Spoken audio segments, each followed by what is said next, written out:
अस्सलाम वालेकुम। तो जनाब अगर आप लोगों को याद हो ना 2022 में पीएसएल के ड्राफ्ट होने से पहले न्यूज़ पर अचानक एक खबर चली कि जनाब बाबर आजम ने कराची किंग्स को खैराबाद कह दिया है। बाबर आजम ने कराची किंग्स के साथ खेलने से माज़रत कर दी है और उसने जनाब पेशावर ज़ल्मी के साथ खेलने को तरजीह दे दिया है। जिसकी रिएक्शन में सलमान अकबर ने ये कहा कि जनाब हमने बाबर आजम का जो है सॉरी हमने जो है बाबर आजम का ट्रेड कराया है और हमने बाबर आजम को पेशावर ज़ल्मी को दे दिया है और इसके बदले में हमने इनसे हैदर अली को ले लिया है। ऐसा ही कुछ कहा था सलमान इकबाल ने। लेकिन आज सलमान इकबाल कुछ और इल्ज़ामात लगा रहे हैं बाबर आजम पर। और जनाब कहते हैं ना कि जब आपका वक़्त बुरा चल रहा हो ना तो आपके मुखालिफिन के जो है मुँह खुल जाते हैं आपके खिलाफ बोलने के लिए। मैं हैरान हूँ जो इल्ज़ामात सलमान इकबाल आज लगा रहे हैं तकरीबन 3-4 साल बाद, ठीक है? कराची किंग्स को छोड़ दिया था बाबर आज़म ने 3 साल पहले। तब ये बात उसने नहीं की सलमान इकबाल ने। आज अगर बाबर आज़म के बल्ले से रन्स नहीं आ रहे, परफॉर्मेंस बाबर आज़म नहीं दे पा रहा, तो हर तरफ बाबर आज़म के खिलाफ लोग लगे हैं, ठीक है? सोशल मीडिया पर, टीवी पर, क्रिकेटर हो, फैन्स हो, जो भी हो, सियासतदान हो, सारे बाबर आज़म के खिलाफ लगे कि यार इनको टीम से निकालो, इनको खेलना नहीं आता, ये फारिग हो गया, ये बेकार हो गया है, वो हो गया है। तो आज सलमान इकबाल को भी मुँह खोलने का मौका मिल गया। आज इल्ज़ामात लगा रहे हैं बाबर आज़म पर कि बाबर आज़म में ये मसले थे, इसलिए हमने इनको ना कराची किंग्स से निकाल दिया है। क्या मसले बता रहे थे मैं आप लोगों को आगे बता रहा हूँ, लेकिन इंज़ामुल हक ने बाबर आज़म के हवाले से एक बहुत ज़बरदस्त बयान दे दिया है। किसी ने इनसे सवाल किया कि बाबर आज़म मैच फिनिश नहीं कर पाता इसकी रीज़न क्या है? तो इस पर इंज़ामुल हक ने बड़ा ज़बरदस्त आंसर दे दिया है। बाबर आज़म के हैटर्स को बड़ा ज़बरदस्त रिप्लाई दे दिया है और बाबर आज़म के फैन्स ये रिप्लाई सुनेंगे तो खुश हो जाएँगे। उसने हकीकत बताया है, जो उसने जवाब दिया है ये सिर्फ़ बाबर आज़म को सपोर्ट करने के लिए नहीं बताया उसने, उसने हकीकत बताया है कि जो उसने बात कही है ना इसमें हकीकत है, सच्ची बात है। लेकिन यहाँ पर एक तस्वीर मेरे साथ आ रही है फ़खर ज़मान के हवाले से, जो कि आजकल बड़े अक्कड़ में रहता है भाई साहब, मैं आप लोगों को दिखाता हूँ तस्वीर। आजकल फ़खर ज़मान जो है बड़े अक्कड़ में, आप लोग ये देख सकते हो तस्वीर नज़र आ रही है फ़खर ज़मान का। और अक्कड़ में क्यों नज़र आ रही है यार? किसी ने इस पर इल्ज़ामात लगाया कि यार आजकल ये अच्छे फ़ॉर्म में है, परफ़ॉर्मेंस दे रहे हैं, 50s बना रहे हैं, सेंचुरीज़ बना रहे हैं, टॉप स्कोरर है पीएसएल का, तो इसलिए इतने अक्कड़ में रहते हैं। तो यार आप लोग वो ना मैं इन लोगों को एक जवाब दूँ, एक एक बात कहना चाहता हूँ। हर चीज़ से आप लोगों को मसला क्यों होता है? क्यों आप लोग दूसरे की चीज़ों में इंटरफेयर करते हो मामूली-मामूली बातों पर? यार उसने स्कोर किया तो अक्कड़ में रहता है। ऐसे अक्कड़ में रहता है जैसे पीएसएल में टॉप स्कोरर हो। हाँ भाई वो है, सच में है। वो सच में टॉप स्कोरर है। और अकड़ में रहना इनका बनता है यार। जिस तरह वो परफॉर्मेंस देता है ना, इसका अकड़ में रहना बनता है। अगर मैं भी इस तरह परफॉर्मेंस देता, मैंने भी इस तरह अकड़ दिखाना था। जो फ़खर ज़मान आजकल कर रहा है, कोई इसमें गलती नहीं है। क्योंकि अगर यही फ़खर ज़मान के बल्ले से 2 या 3 इनिंग्स में स्कोर नहीं आया, रन्स नहीं आए, तो आप लोगों ने इसको इतना बोलना है कि बाबर आज़म का कि यार बाबर आज़म का नाम आ रहा है कि बेचारे का ना आप लोगों ने जीना हराम कर देना है। और ये क्रिकेटर्स ना इस चीज़ से बहुत जो है हर्ट हो जाते हैं, तंग हो जाते हैं, जो आप लोग करते हो। मामूली सी परफॉर्मेंस खराब किया हो तो आप लोग इतना तनकीद कर देते हो कि बेचारे को ना हीरो से ज़ीरो बना देते हो। आप लोगों को नहीं अंदाज़ा, आप लोग तो बस बोल लेते हो, हमारे पाकिस्तानियों का ये हम सोचते नहीं है, बस बोल लेते हैं। लेकिन इन बेचारों पर क्या गुज़रते हैं, ये किसी को नहीं पता। आजकल बाबर आज़म पर क्या गुज़रते हैं, इनको नहीं पता। मोहम्मद हारिस अपने इंटरव्यू में क्या कह रही है, कल-परसों, कि बाबर आज़म ड्रेसिंग रूम में रो रहा था अपने खराब परफ़ॉर्मेंस की वज़ह से, टीम हारने की वज़ह से। इतना वो बेचारा फ्रस्ट्रेटेड है, इतना फिर परेशान है। लेकिन हम लोगों को लग रहा है कि जनाब वो नहीं परेशान है। आपने देखा नहीं कि शादाब खान इसको ऐसे पकड़ लिया कि जनाब स्माइल करो। ठीक है? इन वहाँ पर सबको महसूस हो रहा है कि वो कितना परेशान है। लेकिन हम सोशल मीडिया वालों को पता नहीं ये चीज़ क्यों नहीं रियलाइज़ हो रहा कि यार ये लोग परेशान हैं, इनको सपोर्ट करना बनता है। इसकी बुरी दिन चल रहा है, इसको सपोर्ट करना बनता है। हम तो उल्टा इनको और मज़ीद क्रिटिसाइज़ करते थे इनकी बुरी दिनों में और मज़ीद इनको क्रिटिसाइज़ करते हैं, इन पर पर्सनल अटैक करते हैं। तो ऐसा तो नहीं चलेगा यार। हमने अपने क्रिकेटर्स को ऊपर लेके जाना है तो इनको सपोर्ट भी करना है। देखो आप लोगों को क्रिटिसाइज़ से बाबर आज़म को कुछ नहीं होने वाला। बस वो मज़ीद फ्रस्ट्रेट हो जाएगा, इतना हो सकता है। लेकिन आप लोगों के सपोर्ट करने से इसमें मज़ीद हिम्मत, इसमें कॉन्फिडेंस आ सकती है। ये भी तो सोचो ना, वो परफ़ॉर्मेंस दे सकते हैं।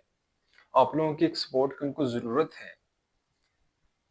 आप लोगों की वो खुशियाँ है ना, इनकी वज़ह से आप लोग खुश रहते हो, पूरी-पूरी रात मैच देखते हो, एन्जॉय करते हो, बाबर आज़म की वज़ह से करते हो। तो जिस दिन अगर नहीं कर पाते तो फिर इनका सपोर्ट करना भी बनता है। खैर हम अपने पॉइंट से बहुत ज़्यादा हट गए, अब आते हैं अपने पॉइंट की तरफ कि सलमान इकबाल ने इन पर क्या इल्ज़ामात लगाए हैं और फिर इंज़माम उल हक ने इसके हवाले से क्या है, बाबर आज़म के हवाले से क्या कहा है, ये आप लोगों को मैं बता देता हूँ। पहले तो आते हैं बात करते हैं सलमान इकबाल के हवाले से। तो जनाब सलमान इकबाल 3 साल पहले तो जो बात कर रहे थे मैंने आप लोगों को बता दिया कि उसने कहा कि हमने बाबर आज़म का ट्रैड कराया है, ठीक है, पेशावर ज़ल्मी के साथ। लेकिन आज उसने कुछ और कहा है। आज उसने कहा ये है कि जनाब बाबर आज़म जो है बहुत ज़्यादा ज़िद्दी थे। वो ओपनिंग पर खेलने के लिए ज़िद करते थे और हम इनको ओपनिंग पर नहीं खिला सकते थे। इनको इस हमारा बहुत अच्छे-अच्छे ओपनर्स बाहर इनको बैठने पड़ते थे।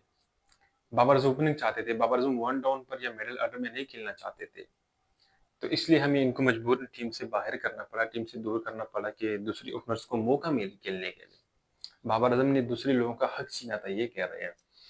तो एक बात तो ये है ना कि सलमान इकबाल भाई आप ये जो बात कह रहे हो बहुत गलत टाइम पर कह रहे हो। यही बात आप 3 साल पहले बोल देते।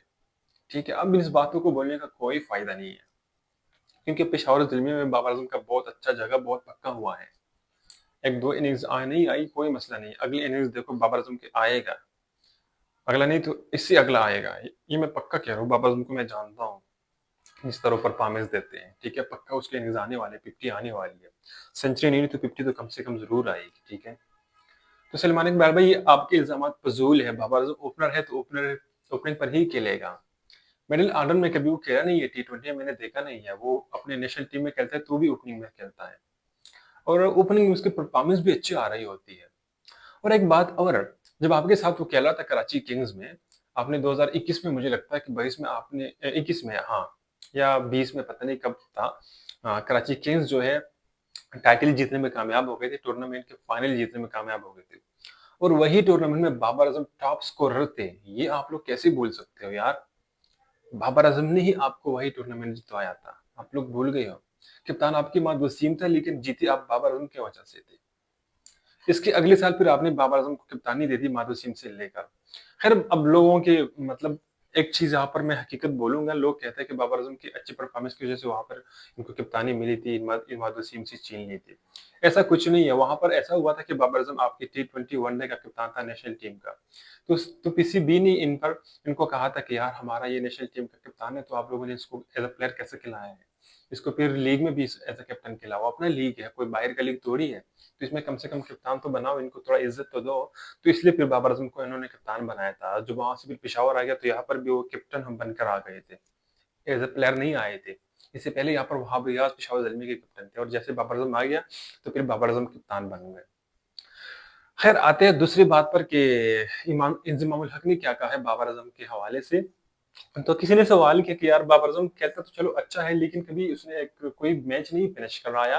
एक फिनिशर के हैसियत से वो नहीं खेल सकते हैं। तो इस पर क्या कहेंगे? इंज़माम उल हक से सवाल हुआ। तो इंज़माम उल हक ने बड़ा सीधा-साधा और बहुत आसान अल्फाज़ों में जवाब दे दिया कि देखो, ओपनर का रूल होता है ना, ओपनर का रूल होता है ना मैच को स्टार्ट करना, ना कि फिनिश करना। फिनिशर का काम होता है 5वें, 6वें या 7वें नंबर पर जो बैट्समैन खेलने के लिए आते हैं, इनका काम होता है फिनिश करना। ओपनर तो चाहे बाबर आज़म हो, कोई भी हो, किसी भी टीम के ओपनर हो, मैच शुरू करते हैं। इनका रोल होता है कि टीम को अच्छा स्टार्ट दे दे, ठीक है? अच्छा स्टार्ट दे दी टीम को तो बाद में फिनिशर जो आते हैं वो इनका होता है। जो लेट खेलने के लिए आते हैं, इनका काम होता है फिनिश करने के लिए। तो बाबर आज़म पर ये आप लोगों का सवाल करना, इनका कोई अहमियत नहीं है कि आप मतलब फिनिश नहीं कर पाते हो। अगर बाबर आज़म आपको स्टार्ट भी देंगे, बाबर आज़म आपको पनिश भी करेंगे, तो दूसरे खिलाड़ी आप क्यों खिलाते हो? फिर इनको घर भेजो, सिर्फ बाबर आज़म ही काफ़ी है खेलने के लिए। आपने 11 खिलाड़ी क्यों खिलाए हैं? तकरीबन 6 या 7 बैट्समैन क्यों खेलते हैं टीम में? क्योंकि इसमें जो स्टार्ट 2-3 बैट्समैन होते हैं वो स्टार्ट लेते हैं, फिर 2-3 जो होते हैं मिडल में खेलते हैं और अगले जो 2-3 होते हैं वो फिनिश करते हैं। यानी कि पहले 2 ओपनर और वन डाउन पोज़ीशन पर आने वाले प्लेयर, ये होते हैं आपके टॉप ऑर्डर, ठीक है? इसके बाद जो चौथे नंबर पर खेलते हैं, 5वें नंबर पर खेलते हैं, ये आपको होते हैं मिडल ऑर्डर। 7वें नंबर, 6वें नंबर ये आपके होते हैं फिनिशर, टेल एंडर भी आप इसको कहते हो। तो फिनिशर का रोल ही नहीं है बाबर आज़म का, तो वो फिनिश क्यों करेगा? समझ आई बात? हाँ, एक होता है ये टीम कॉम्बिनेशन होता है, कभी कोई परफॉर्मेंस देता है, कभी कोई परफॉर्मेंस देता है, कभी ऐसा होता है कि ओपनर स्टार्ट से लेकर एंड तक खेलता है। लेकिन ऐसा बहुत कम होता है, ठीक है? ऐसा बहुत कम होता है। हमेशा ऐसा होता है कि ओपनर जो है खेलते हैं स्टार्ट वाली ओवर पावर प्ले खेलते हैं, फिर मिडल में और आते हैं, फिर लास्ट में जो फिनिशर होते हैं वो आते हैं। तो बाबर आजम पर ये सवाल करना आप लोगों के फजूल है, आइंदा ऐसे सवाल ना करे, ऐसा तनकीद ना करे जिसका मतलब कोई बुनियादी नहीं हो।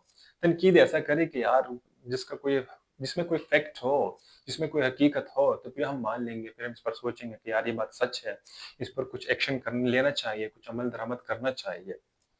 तो आई थिंक आज मैंने वीडियो में कुछ ज़्यादा बोल दिया, अब मैं मज़ीद वीडियो नहीं लंबा करना चाहता हूँ। आप लोग भी जो मैंने बोला इसके हवाले से या फिर आप लोगों का कोई भी राय हो, आप लोग हमारे साथ कमेंट में शेयर कर सकते हो। बाकी मैं वीडियो को यहाँ पर ख़त्म कर देता हूँ। इंशाल्लाह फिर मिलेंगे अगली वीडियो में। अल्लाह हाफ़िज़।